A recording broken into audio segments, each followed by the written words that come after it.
cool is that? Hello everybody. So I've been really lucky to get my hands on the initial Chinese language release of EMBER, Obsidian Protocol's first wave. This is the version that was shipped out to mainland Chinese backers on the Modian platform, and will provide a real good indication of what's coming to the international backers through the Kickstarter campaign and Backer Kit Late Pledge. So, I really wanted to share my first impressions and first build of these kits. There's still a lot to go. My living room is covered in sprues, but I've already learned quite a few things that I think might be helpful for anybody else who's interested in building these when the time comes. And I feel like my next builds will go a lot smoother having known all this. So yeah, I take the chance to share with you what I found and what I think. So to get it out of the way in terms of pedigree, I haven't built a lot of plastic kits. I'm not really into scale modeling. I'd like to be, but I'm not. It's probably been 6 or 7 years since I built a plastic 40k kit. I'll go through the tools I've used to build these, but generally I haven't really invested a lot of time and effort into becoming a better modeler or assembler, especially with plastic kits. So my experience, I think, might be common to a lot of people who are more into wargaming than modeling, and took a dive because I saw how beautiful these mechs are and wanted to get in on the action.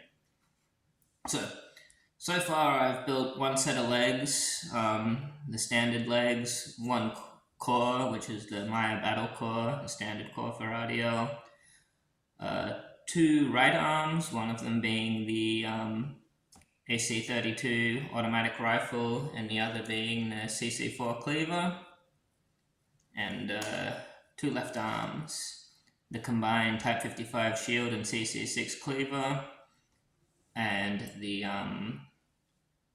Type 77 bulwark. Now,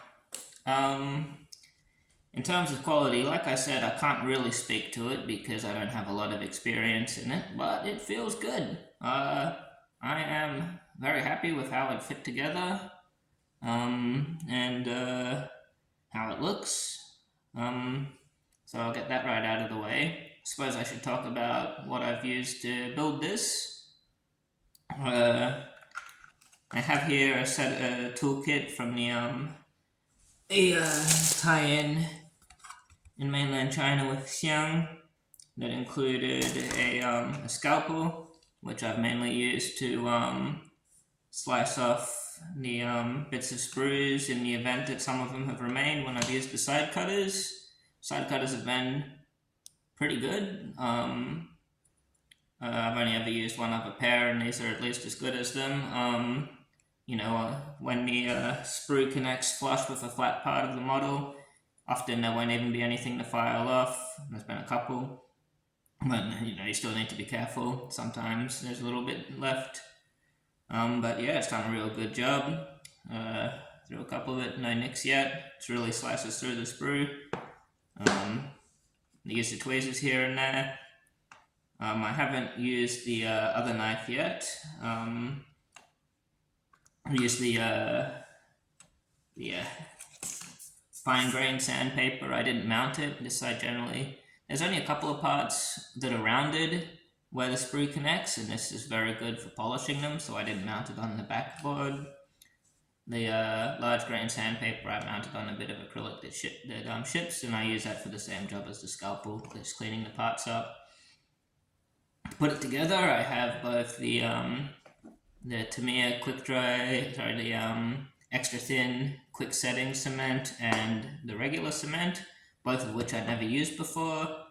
And then for installing the magnets, I'm using Loctite super glue with the precision needle, which has never let me down.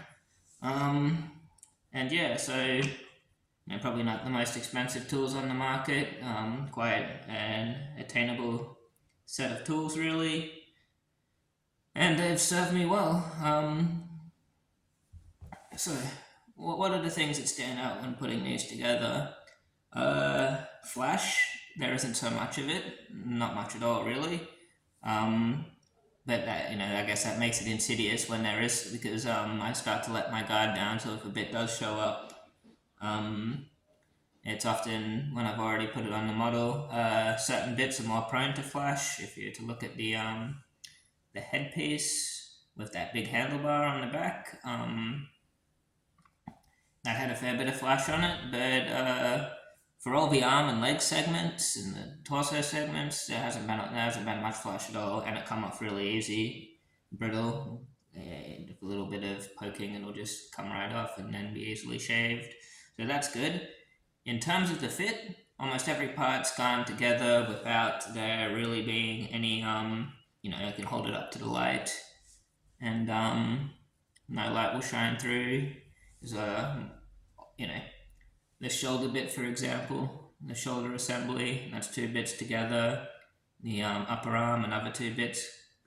Forearm, another 2 bits, 2 halves closed around the hinges, the joints, and the automatic rifle itself, 2 halves with another on top. And that fit's usually been good. On some of the larger parts, I've been pretty severe about making sure that it was very snug, and I've used clamps from time to time just to hold the bits together while they're dry and make sure that they're flush with each other. And that hasn't taken much work to get a good result in a tight fit. Probably 90%, 95% of the time, I've used the extra thin cement, and it's done a good job of closing these up. Although it does carry a risk of running and damaging parts. I did have one little leak on the bulwark. You can see, maybe you can't see as I'm using the reverse camera, but the hand that grips the handle has 2 parts. The fingers wrapped around the handlebar itself, and then a palm and wrist assembly that you insert into that, and that contains the slot in which the wrist joint will insert into. When I went to put the palm onto the fingers, the quick dry cement run in between the fingers. It hasn't done much serious damage. It's a bit shiny, but it did show me where the quick dry cement, the thin cement, might cause an issue. On the other hand, the normal cement, after using the thin cement first, I really underestimated the power of this stuff.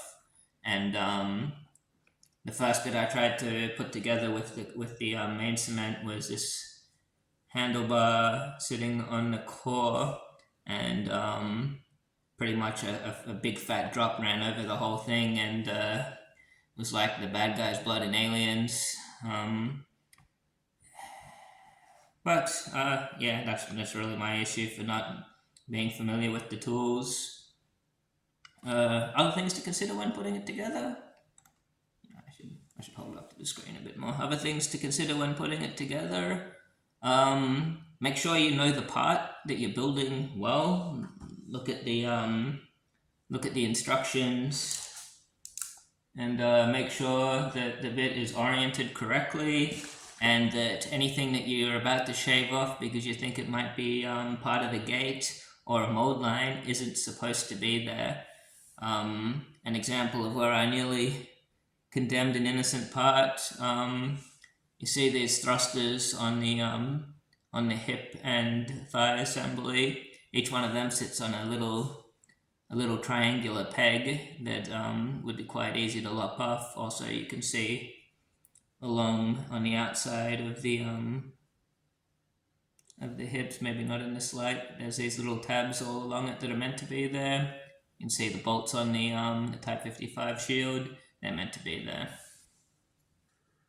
Okay, so I imagine a lot of people are curious about floppiness or rigidity.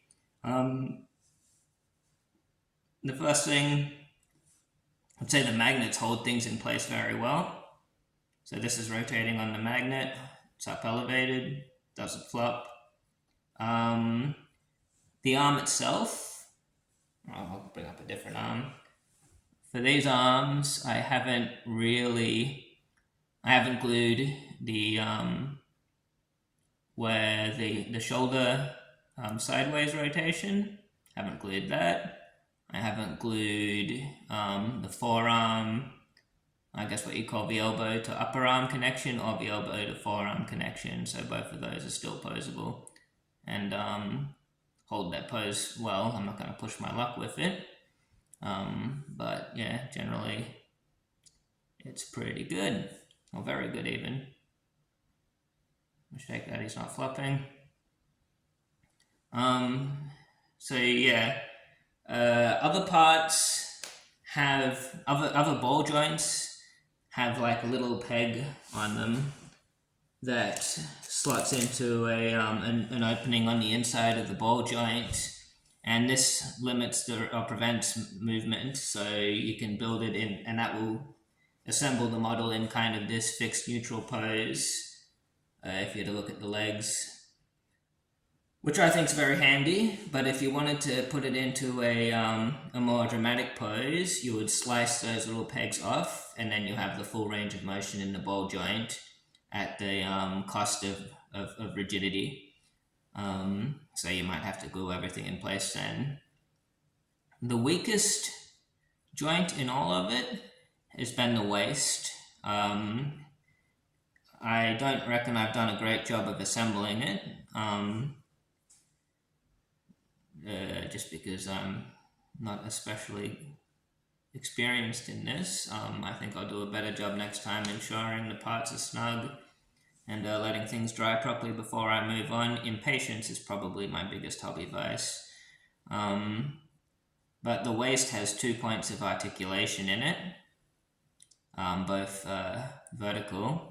And because the magnet that connects the torso to the legs is incredibly powerful, whenever you try to lift the core off, chances are you will adjust the positioning of those two waist joints, unless you're you really grab it by the waist. But have a look how much it really takes some force to yank the core off. Now, while we're talking about these very strong magnets, the instructions tend to have you assemble the model or assemble each part to the point that then they're completed, and then insert the magnets into the slots at the end. Now, I think for me, you put the glue in, you drop the magnet in, and you hope it falls in flush and doesn't quickly set kind of not flat. It's a bit dangerous. I've gotten it right most of the time. I made a mess of this waist one, not knowing what I'm doing. Well, not make a mess, but it's not perfectly flush. You don't notice it on the assembled model, but it could be done. I could have done a better job, and I will do a better job in the next one. And here's how. So if you look at this the shoulder assembly here, this here is where the magnet would fit in, and what I've noticed, the assembly instructions don't make any reference to this at all, but there is a slit in there that runs right through. Now, if you put the two halves of the shoulders together before you inserted the magnet, that slit would be inaccessible.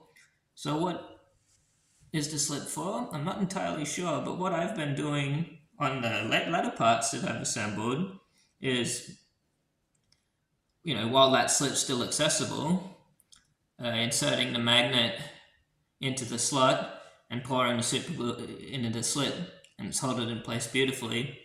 The other purpose of the slit might be so that you can push a magnet that was glued in the wrong way out, but actually, I don't know what it's there for. If the instructions make reference to why there's a slit in there, I don't know. So, the magnet system's really cool. Here's the magnets it's shipped with, and basically there's just a rule, and it reminds you on every assembly that insert the magnets into the shoulders, you know, on the arm parts with the North Pole facing outwards. So to do that, you take this little magnet that comes with it. It's got a South and a North Pole on it, and a little magnet sitting on my finger. Grab the magnet with the south end, and now you know which way it's facing. So then you could take that little I don't know if you'll be able to see it like this, probably not, but you'll take that little slot and just keeping the facing of the magnet, slide him off in there, and then yeah, then you can glue it, and you could even test the facing once it's dropped in using the magnet itself. Yeah, it'll jump around over there. And then you can pour your glue in. Yeah, real cool.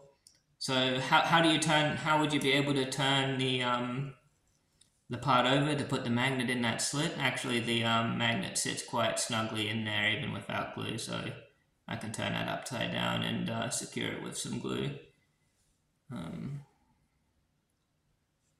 Just with the magnet, put it back where it belongs. But yeah, that magnet, very cool. Yeah.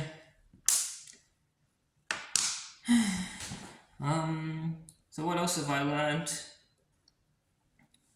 Take